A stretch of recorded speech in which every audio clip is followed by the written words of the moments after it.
friend Jonathan tells the story of a conversation he recently had with the head of the altar guild at his church. Now, for those of you who may not have grown up Methodist, the altar guild is what many long-established churches call the group of people responsible for decorating the church, for preparing the altar, for changing out the banners according to the season, making sure the colors fit the season that we're currently in. They're also the ones who, set up for communion or like special days like today when we baptize someone, special seasons such as Lent or Easter or Thanksgiving or today Advent. At Journey of Faith, we don't use fancy terms like altar guild very often. We just call these people Randy and Sharon and Maxine. At least that's who did it this year. And thank you, by the way. Then sometimes there are others of you who help out. It's really whoever just kind of volunteers and takes that on, and we're grateful for them. But anyway, back to the story. Last week, Jonathan asked the person in charge of the altar guild at his church when they were going to decorate for Advent. Her response, well, the week after Thanksgiving, of course. Jonathan replied, well, but Advent begins this Sunday, the 27th. No, it doesn't. It begins December the 1st. Jonathan, I'm pretty sure it starts this Sunday. No, it starts December the 1st. That's why all the Advent calendars have 25 days on them. 25 doors to open. The 25 days of Christmas. It starts December the 1st. Well, in the end, Jonathan, with his advanced degrees in theology and years of ministry, prevailed. And like us and countless other liturgical churches all around the world, they too are decorating for and celebrating this morning the first Sunday of Advent. And I'm telling you the story not to belittle in any way the person in charge of that altar guild, because it's a mistake anyone can make. But I tell you the story because it's a way of illustrating, I think, a problem that the church contends with every year at this time.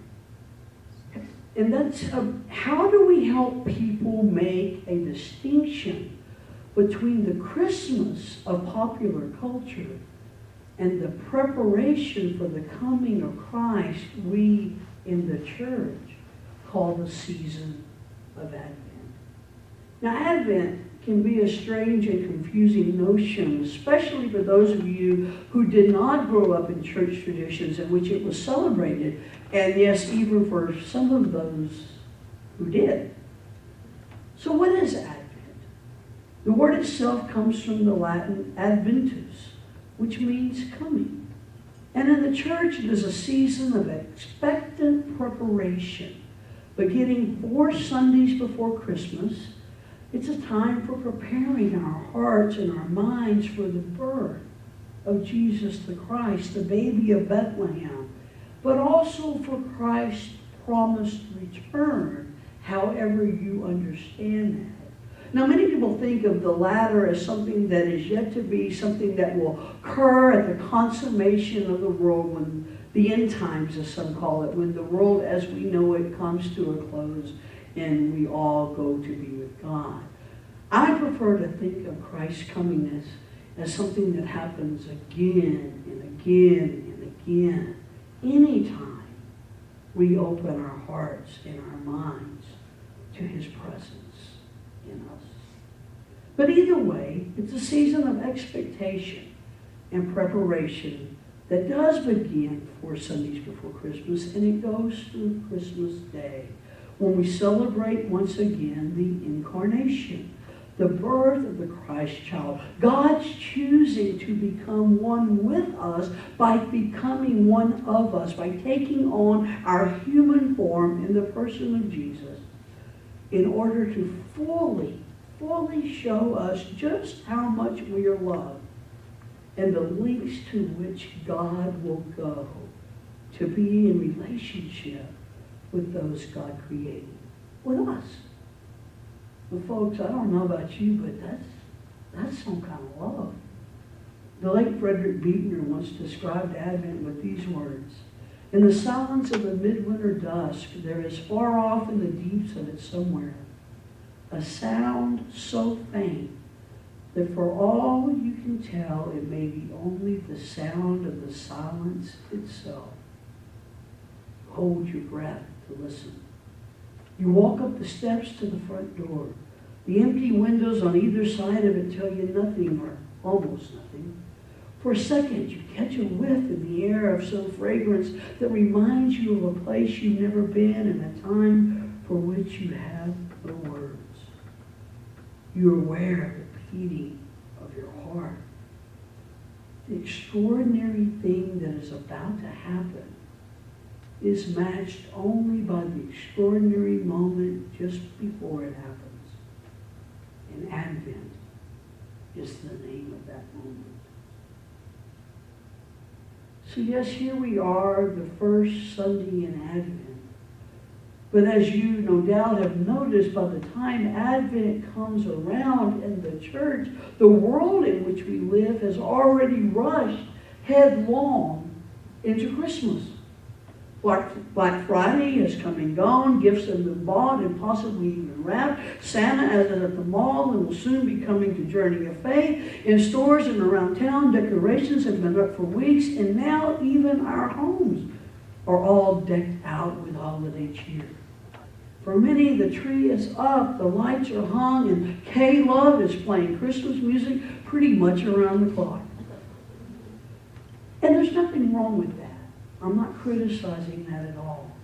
It's a season of joy, a season of goodwill, of parties and good times, a season in which we all focus on being a little nicer, a little more considerate of others, a bit more generous, and for some of us, a little less grumpy. The challenge for us, though, as a people of faith, is finding a way to not lose sight of the true meaning of Christmas. As we navigate our way through the big event we've come to know as Christmas in our culture, an event that truly for many has nothing at all to do with Christ.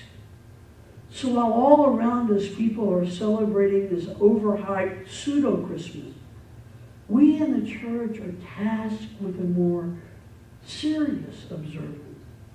A holy observance we call Advent, wrong season.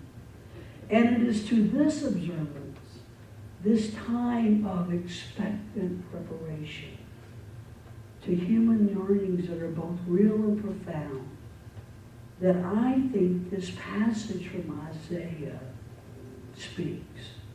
As one commentator put it, Isaiah holds up a vision of the truth. He takes us to a mountain and shows us what our hearts are actually tuned for.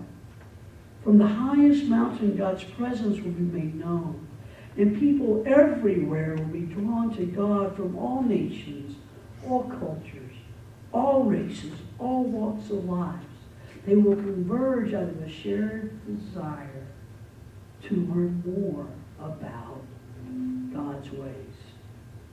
This is God's promise to the prophet Isaiah, that we will all seek God together and God will be present with us as we do.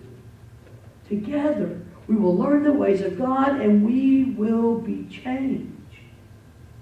The world will be changed. The world will be transformed into a place of peace and justice for all God's creation.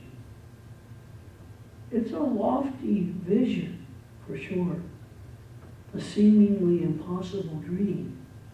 Yet this picture of unity and justice and peace and openness to God's way, doesn't it just speak to our deepest hopes and dreams as human beings? Doesn't it capture our imagination? Doesn't it put words to our hope? O house of Jacob, come, let us walk in the light of the Lord. The Gospel of John tells us that Jesus is that light that shines in the darkness, the light that the darkness did not overcome.